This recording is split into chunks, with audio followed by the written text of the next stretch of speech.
Freedom is the heartbeat of our struggle.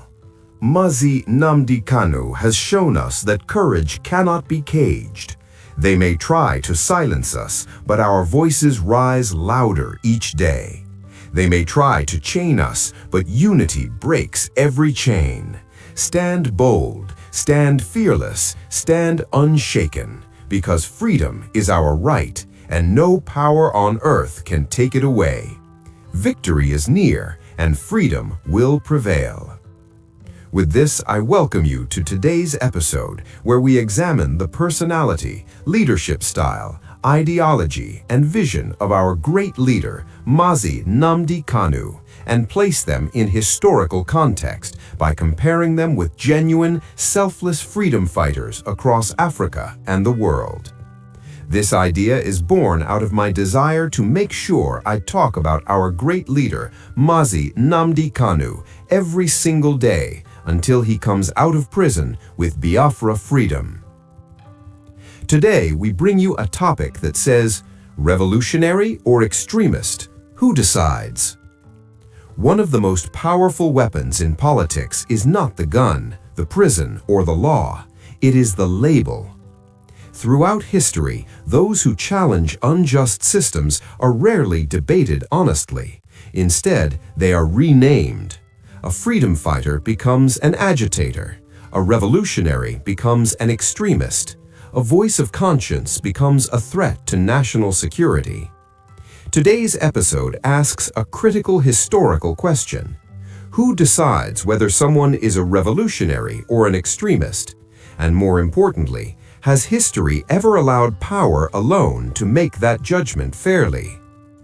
In answering this, we will examine how labels have been used across time to discredit genuine freedom fighters and why Mazi Nnamdi Kanu's experience within the Biafran struggle follows a familiar, well-documented pattern. Labels are not neutral, they are political tools.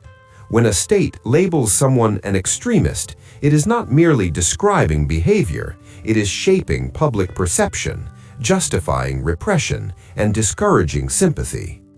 Labels simplify complex struggles into moral shortcuts. History teaches us that those in power usually define labels in their own favor. Colonial authorities labeled African nationalists as rebels.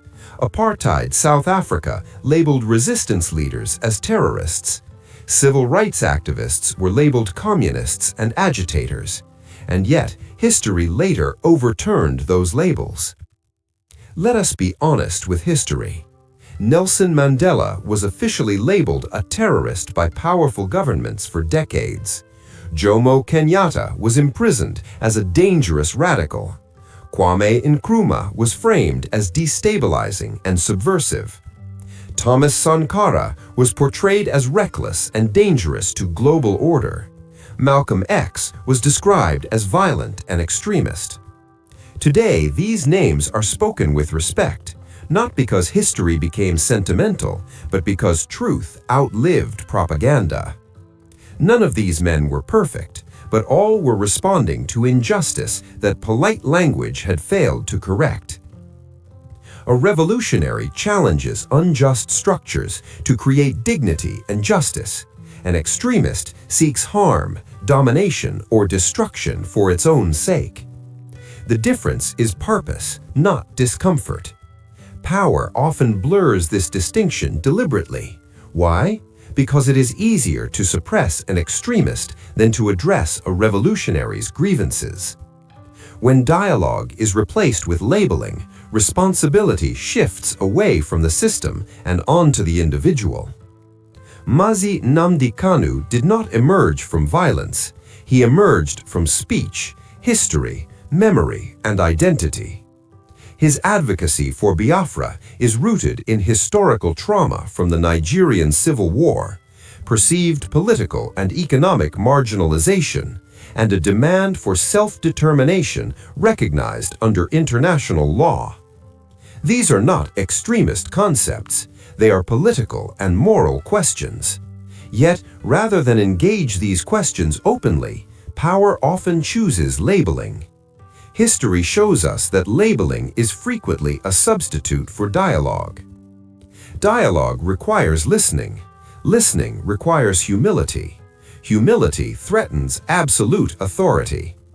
It is far easier to declare a voice dangerous than to admit systemic failure.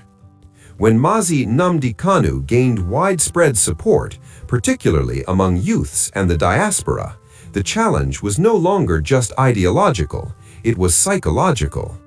A people were remembering their history and asking questions long ignored. That's when labels appear. Thomas Sankara was not labeled dangerous because he harmed his people. He was labeled dangerous because he refused exploitation, rejected luxury, and insisted on African dignity. He reduced corruption by example. He rejected dependency openly. He lived simply and governed boldly. That kind of leadership threatened both local elites and international interests. The label did not survive history. Sankara's integrity did. Lumumba's so-called extremism was his refusal to accept a Congo controlled from abroad. His speeches frightened those who benefited from exploitation. The response was not reform, it was removal. History later exposed the truth. Biafra is often discussed only in terms of fear of division, fear of instability, fear of precedent. Rarely is it discussed in terms of consent, dignity, and healing. Supporting Biafra, for many, is not about chaos, it is about closure. It is about acknowledging wounds that never healed. Mazi Nnamdi Kanu's role has been to force that conversation into public space, even when it is uncomfortable. History shows us that discomfort is often the beginning of justice. A useful historical test is this: ask not whether a movement makes power uncomfortable, but whether it seeks to destroy humanity or restore dignity. Ask not whether a leader is loud, but whether they are corrupt. Ask not whether a voice is persistent, but whether the grievance is legitimate. By these measures, history has repeatedly vindicated those once labeled extremists. One cannot discuss extremism honestly without addressing sacrifice. Extremists typically seek power, dominance, or chaos. They avoid personal loss when possible. Mazi Nnamdi Kanu has endured prolonged detention, separation from family, physical and psychological hardship, not for personal enrichment, not for office, but for a cause tied to identity and memory. History recognizes sacrifice as a sign of sincerity. In the short term, power decides labels. In the long term, history decides meaning. Power may jail a man, but it cannot jail memory. Power may control headlines, but it cannot control future textbooks. History has a long record of overturning unjust labels. Support for Mazi Nnamdi Kanu and Biafra does not require hatred, violence, or intolerance. True revolutionary movements survive by moral clarity, discipline, and focus. History respects struggles that retain humanity even under pressure. So Mazi Nnamdi Kanu may be labeled many things in the present. History is patient. It will ask, who benefited from silence? Who paid the price for speaking? Who refused to abandon dignity? Revolutionaries are rarely celebrated while the struggle is alive. They are understood only after truth outlives fear.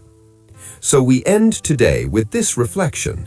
When power calls a man dangerous for demanding dignity, is the danger in the man or the truth he refuses to bury? Stay tuned and see you on the next episode.